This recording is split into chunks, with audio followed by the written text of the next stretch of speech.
तो देखना बच्चों, तो जो टॉपिक है हमारा आज का, temporal coherent and special coherent. अभी आपने कोहेरेंट के बारे में पढ़ा, और ये कोहेरेंट कितने टाइप के होते हैं? 2 टाइप के होते हैं। ठीक, ये जो कोहेरेंट है, ये कोहेरेंट है, ये कितने टाइप के हैं? 2 टाइप के, एक टेम्पोरल कोहेरेंट, दूसरा क्या होता है? Special coherent. अब कोहेरेंट मैंने क्या बताया था? कोहेरेंट आपसे बताया था कि अगर कोई लेजर लाइट है, अगर लेजर लाइट है तो चारों तरफ से बाउंड है, और कोई नॉर्मल लाइट है तो क्या करेगा? चारों तरफ वेव निकालेगा, ठीक है ना। तो इसकी जो फ्रीक्वेंसी है वो सेम नहीं होगी, और उसका जो फेज डिफरेंस है वो कांस्टेंट नहीं होगा। लेकिन जो लेजर लाइट होता है वो क्या करता है? एक सिंगल वेवलेंथ क्या कहते हैं, वेव प्रोवाइड करता है। ये साइनोसोडियल होता है, ये इनफाइनाइट तक चलता रहता है, ठीक है ना, लगभग इनफाइनाइट तक। तो ईच पॉइंट पर उसकी जो फ्रीक्वेंसी होती है वो क्या होती है? सेम होती है। और जो फेज है वो भी क्या रहता है? कांस्टेंट रहता है। अगर 2 वेव मैं ले लूं, ऐसा देखूं, तो क्या कहते हैं, इसका जो देखो फेज क्या है, ये भी maximum maximum, minimum minimum, maximum maximum, minimum minimum same है, ठीक है ना। और फेज भी देखूं तो ये क्या है? फेज क्या है? कांस्टेंट होता है। तो ऐसे लाइट को हम क्या बोलते हैं? कोहेरेंट बोलते हैं। वैसे भी मैंने बताया था कि लेजर भी क्या होता है कि अगर प्रैक्टिकली देखा जाए तो ये भी क्या होता है कि कोहेरेंस नहीं होता है। कोई ऐसी लाइट नहीं है जो, no any light which can produce क्या perfectly coherent, but we can assume the better approximation. Better approximation के साथ जाते हैं और आइडियली ये देखते हैं कि लेजर लाइट हमारी क्या है कि ये प्योर मोनोक्रोमेटिसिटी है, सिंगल वेवलेंथ की है।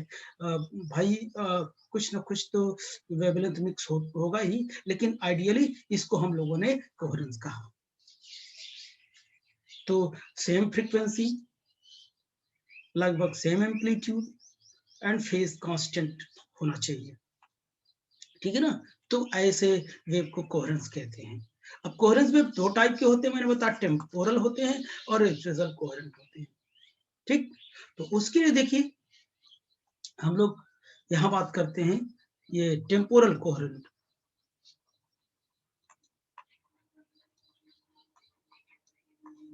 टेम्पोरल कोहेरेंट अभी लिखना नहीं, लिखवाने वाला मैं काम कर रहा हूँ। तो टेम्पोरल कोहेरेंस, इसका मैंने बताया, इसका मतलब क्या होता है? फेज क्या होना चाहिए? कांस्टेंट होना चाहिए, फेज कांस्टेंट होना चाहिए। और फ्रीक्वेंसी क्या होनी चाहिए? फ्रीक्वेंसी सेम होनी चाहिए।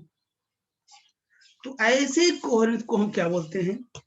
ऐसे लाइट को हम क्या बोलते हैं? कोहेरेंस बोलते हैं। लेकिन टेम्पोरल का मतलब क्या है? यदि टाइम के रिस्पेक्ट में, with respect to time, time के रिस्पेक्ट में अगर ये फेज रिलेशन क्या होगा? कांस्टेंट हो, फ्रीक्वेंसी सेम हो, तो वैसे कोहेरेंट को हम क्या बोलते हैं? टेम्पोरल कोहेरेंट कहते हैं। क्या बोलते हैं बच्चों? टेम्पोरल कोहेरेंट कहते हैं। तो टेम्पोरल मतलब क्या? टाइम के साथ साथ जिसका फेज कांस्टेंट हो उसे हम क्या बोलते हैं? टेम्पोरल कहते हैं।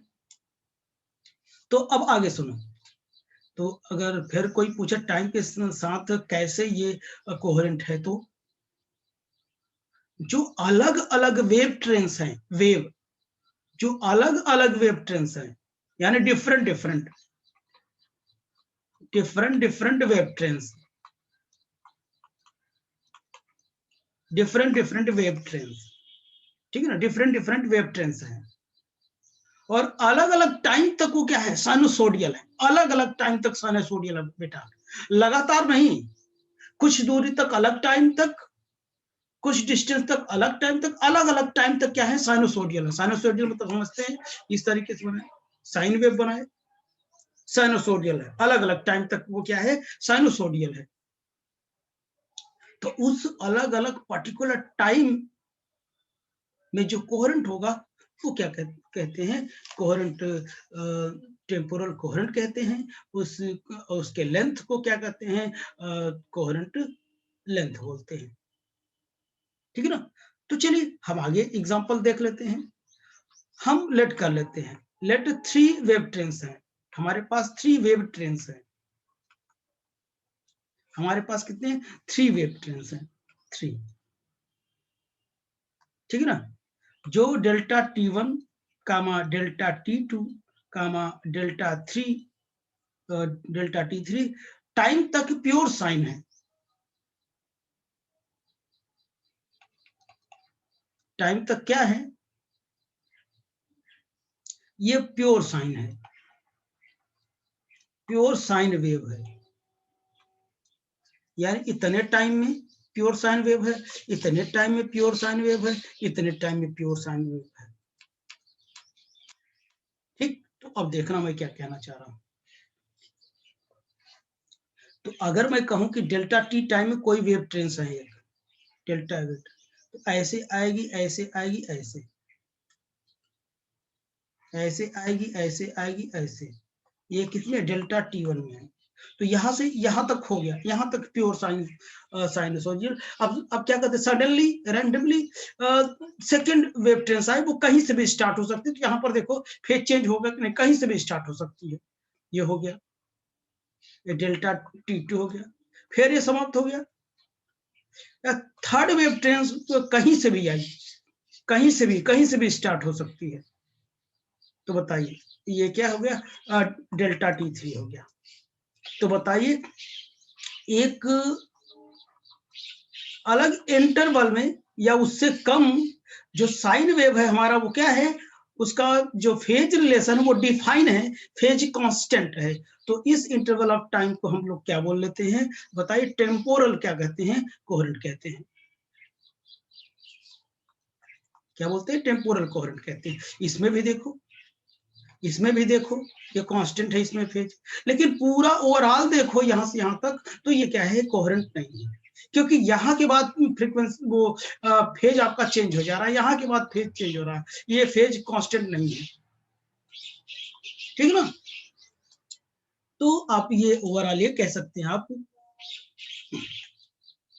तो जो हमारा क्या है कि टाइम इंटरवल है, एवरेज टाइम है, एवरेज टाइम इंटरवल है, टाइम इंटरवल है, उसको क्या बोलते हैं, कोहेरेंट, कोहेरेंस टाइम कहते हैं। ऐसी कोहेरेंस टाइम को क्या बोलते हैं, टेम्पोरल, टेम्पोरल कोहेरेंस बोलते हैं। ओके बच्चों, और इसके इस लेंथ को क्या बोलते हैं हम लोग, कोहेरेंट लेंथ बोलते हैं, जिसे यल से रिप्रेजेंट करते हैं, कैपिटल यल से। और टेम्पोरल कोहेरेंट को कोई डेल्टा टी से रिप्रेजेंट करता है, तो कोई टाउ से रिप्रेजेंट करता है, ठीक है ना। टाउ, टाउ,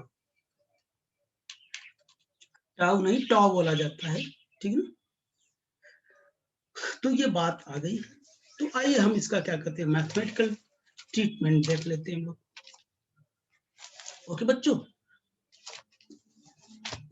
तो आइए देखिए मैं इसमें लिखा हूं कुछ बातें।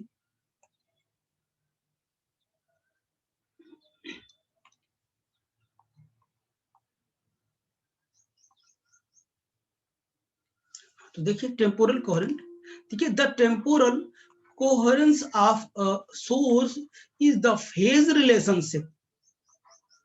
टेम्पोरल कोहेरेंट क्या है, ऑफ सोर्स, किसी सोर्स का क्या है, टेम्पोरल कोहेरेंट क्या होता है, एक phase relation between radiation field at different time. Different time में क्या होगा, जो रेडिएशन फील्ड होता है, phase relation between radiation field at different time, different time पर वो फेज रिलेशन शिफ्ट होता है। मैंने बताया था ना, ऐसे ऐसे ऐसे ऐसे मैंने बताया था, but the same point same होंगे, ठीक है ना। Second, if a definite phase relationship,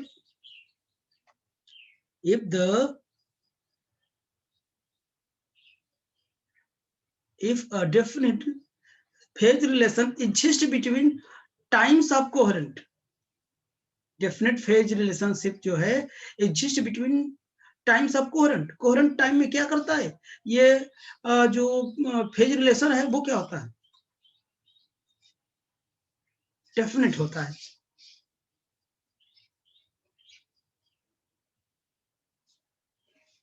ठीक बच्चों, then the light beam is temporally coherent.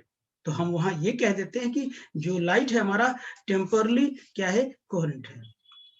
The temporal coherent major, ये टेम्पोरल कोहेरेंट क्या होता है, मेजर द ड्यूरेशन, अभी मैंने वो बताया, duration over which the phase relation maintain, मतलब वो ड्यूरेशन मेन डिफिनेशन यही है, वो ड्यूरेशन, वो टाइम जिसमें क्या होगा, फेज रिलेशन मेंटेन हो, मेंटेन मतलब कांस्टेंट हो, ठीक है ना। तो उसे हम लोग क्या बोलेंगे, टेम्पोरल कोहेरेंट बोलते हैं। देखिए टेम्पोरल कोहेरेंट मेजर द क्या, duration over which phase relation is maintain, ठीक है ना। तो ये आप ऐसे फिगर आप बना सकते हैं, ये मैंने बताया ना, ये क्या करते हैं, ऐसे बना लीजिए, ऐसे बना सकते हैं आप। ये इतने खत्म हो गया, सेकेंड वेव ट्रेंस चलेगी,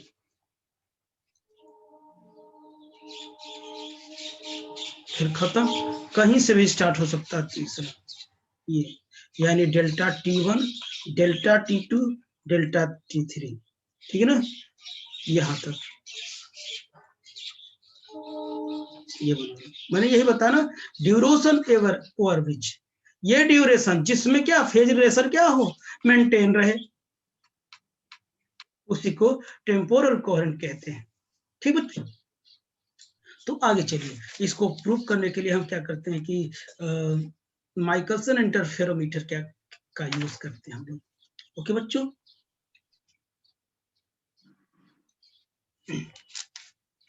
तो अब देखना बच्चों, देखना टेम्पोरल कोहेरेंट को समझने के लिए, to understand the concept of temporal coherent, temporal coherent को समझने के लिए हम किसका यूज करेंगे, the path difference between two interfering beam in Michelson interferometer is measured. हम टू क्लोज, जो क्लोज क्या होगा, इंटरफेयरिंग बीम होगा, उसके बीच जो पाथ डिफरेंस होगा हम किससे मेजर करेंगे, माइकलसन इंटरफेरोमीटर। ऑप्टिक्स में स्टार्टिंग में माइकलसन इंटरफेरो मैंने बताया था, ठीक है ना, वो आपको पता है। अगर हम मान लेते हैं क्या है कि दो क्लोज वेवलेंथ है, लेट क्या, let two close wavelength, close wavelength, याद करो, पूरा एक्सप्लेन नहीं करूंगा, एंड लैम्डा 2 producing interference,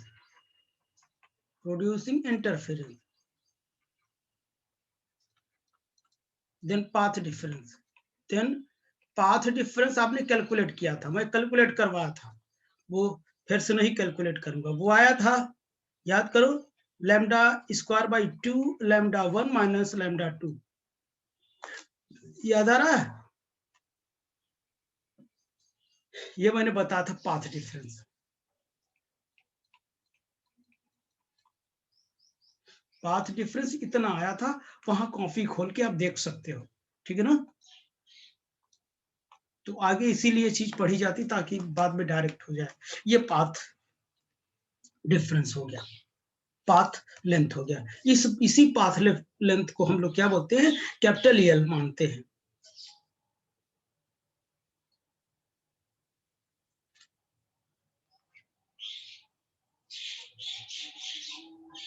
ठीक बच्चों, तो आगे देख रहा, अभी मैं रख लूंगा, ठीक ना, अभी जरूरत पड़ी तो रख लूंगा।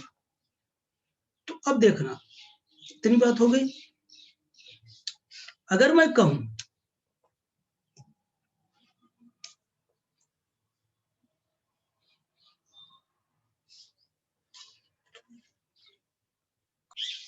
तो अब देखना, if instead of two discrete wavelength, अगर दो डिस्क्रीट वेवलेंथ है, तो we consider a beam having wavelength line between lambda and lambda plus delta lambda. अगर क्या है, डिस्क्रीट वेवलेंथ है, और हम क्या करते हैं, एज्यूम करते हैं, कंसीडर करते हैं कि जो वेवलेंथ है वो किसके बीच लाई करती है, lambda L lambda plus D lambda, ठीक है ना। देन फ्रिंजेज वुड डिसअपीयर, जो फ्रिंजेज है वो अब दिखेंगी नहीं, ठीक है ना, वो डिसअपीयर हो जाएंगी। If path difference between beam becomes equal to coherent length यल। अगर क्या है जो पाथ डिफरेंस है वो क्या हो जाए, कोहेरेंट लेंथ के क्या हो जाए, इक्वल हो जाए। कोहेरेंट लेंथ की क्या हो जाए, इक्वल हो जाए। तब देखिए, तब हम क्या करेंगे, अभी मैंने लिखा ना ऊपर पाथ डिफरेंस कितना होता है, तो पाथ डिफरेंस किसके इक्वल हो जाए बताइए, किसके इक्वल हो जाए, एल के इक्वल हो जाए। तो path difference L will be equal to lambda square by कितना, डेल्टा लैम्डा। अभी ये लिखा आपने ना, lambda square by 2 lambda 1 minus lambda 2, ये आपने लिखा। इसी को हम क्या करते हैं, ऐसा लिख सकते हैं ये। लेकिन इस फार्मूले में 2 डिसअपीयर है, 2 यहां नहीं दिख रहा है। Here 2 does not appear, 2 does not appear, 2 does not appear, ये 2 यहां नहीं दिख रहा है। It has been, ऐसा क्यों हो रहा है ये देखिए, it has been assumed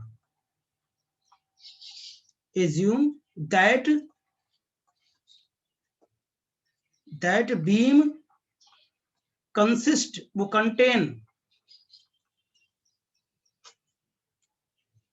contains all wavelength,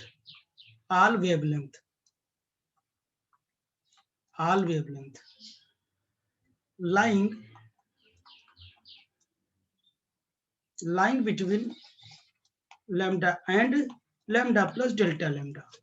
मतलब अभी सिंगल वेवलेंथ की बात करते थे तब वो, ठीक है ना। और इस बीम में क्या है कि जितने भी वेवलेंथ है सभी के सभी कंटेन है, इसलिए 2 फैक्टर नहीं है, ठीक है ना। लेकिन जब हम प्रॉब्लम करेंगे तो 2 जरूर लेंगे, क्योंकि हमको क्या करते हैं, कोहेरेंट के लिए निकालना होगा, ठीक है ना। तो ये सभी प्रकार के वेवलेंथ इसमें क्या है, कंटेन है, ठीक। तो आगे देखिए, इसे हम लोग क्या करते हैं, ये फार्मूला पता है ना, देखते रहो, जब प्रॉब्लम करेंगे तो यहाँ 2 जरूर रखेंगे हम, ठीक, इतना याद रहे आपको। तो आगे देखो, तो यल विल बी इक्वल टू कितना आया, लैम्डा स्क्वायर बाई कितना, डेल्टा लैम्डा आया,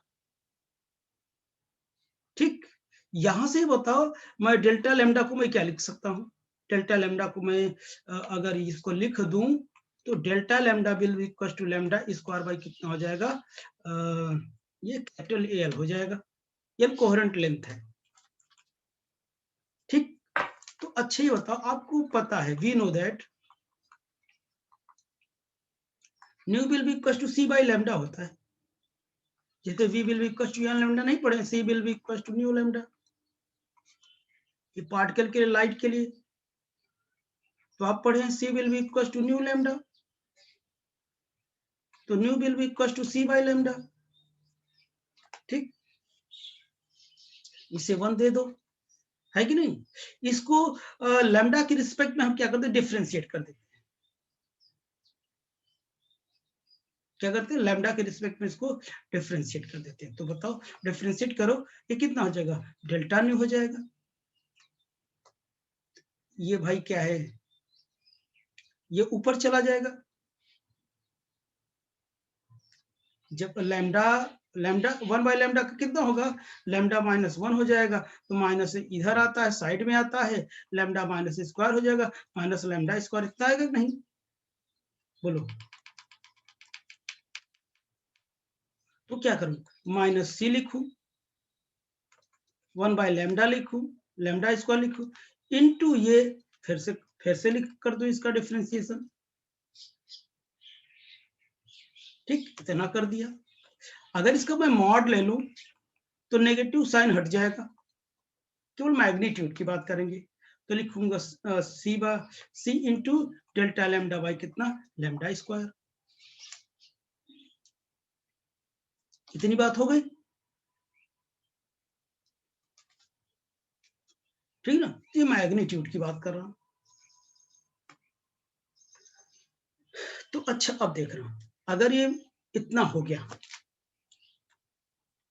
इतना हो गया, तो यहां फ्रॉम 1 से देखना तुम लोग, इसकी वैल्यू मैं क्या रख दूं, इसकी वैल्यू मैं क्या रख दूं, यहाँ फ्रॉम 1 से देखो, फ्रॉम 1 से देखो, तो यहाँ पे क्या है, L will be equals to lambda square by delta lambda, और मैं इसे पलट दूं तो 1/L हो जाएगा डेल्टा लैम्डा बाई कितना, लैम्डा स्क्वायर। इसकी जगह मैं ये रख सकता हूँ क्या, ऑब्वियसली रख सकता हूँ मैं, दिक्कत नहीं हो रही ना। तो डेल्टा न्यू कितना हो जाएगा, अब मॉड नहीं लगाता हूँ, समझ लो मैग्नीट्यूड है, ठीक ना। तो delta nu will be equal to क्या, सी बाई कितना, यल हो जाएगा, सी बाई यल आ गया। तो delta nu will be equal to C by कितना आ गया, यल आ गया, सी बाई यल आ गया ना। अच्छा अब आप ये भी बताओ, हमने कोहेरेंट टाइम कोहेरेंट लेंथ में रिलेशन बताया था, पिछले लेक्चर में मैंने बताया था, वो कितना आया था, L will be equal to tau into C आया था क्या, L be equal to tau into C आया था।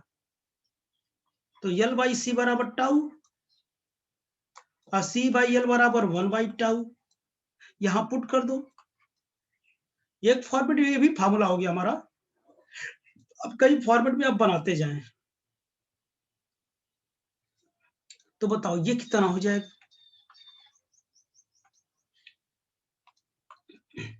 तो delta nu will be equal to this is what 1/टाउ, तो tau will be equal to कितना हो जाएगा 1/डेल्टा न्यू, यही तो मुझे निकालना था।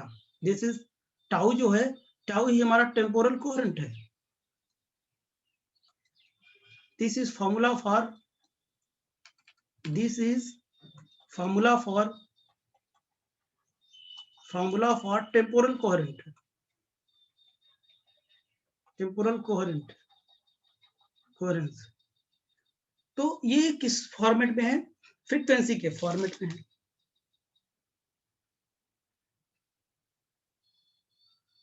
ठीक है ना। तो ये मुझे निकालना था, कई फार्मूले मिल गए, आपको सब याद होने चाहिए। और यहाँ पे फॉर कैलकुलेशन के लिए अगर बात करूं, फॉर कैलकुलेशन, अगर कैलकुलेशन के लिए बात करूं तो ये चीजें याद रहे, ये जो पाथ डिफरेंस मैंने लिखा था ना, कितना पाथ डिफरेंस मैंने लिखा था, lambda square by 2 lambda 1 minus lambda 2, और यही लैम्डा 1 माइनस लैम्डा 2 को डेल्टा लैम्डा लिखा था। पाथ डिफरेंस कितना था, यल था, लैम्डा स्क्वायर 2 डेल्टा लैम्डा निकालने के लिए आता है लैम्डा स्क्वायर बाई कितना 2l, ये जरूर लिखना, 2 लेंगे, वहां गैप किस लिए किया था, वहां डिफ्रेंशिएट करके सॉल्व करना था, ठीक है ना। और वो सभी वेवलेंथ के लिए था, ये टू क्लोज वेवलेंथ के लिए, तो जितने टाइप के वेवलेंथ थे सभी कंटेंट थे उसमें। ये कैलकुलेशन में हम ये जरूर यूज करेंगे, वो नहीं करेंगे, ठीक है ना।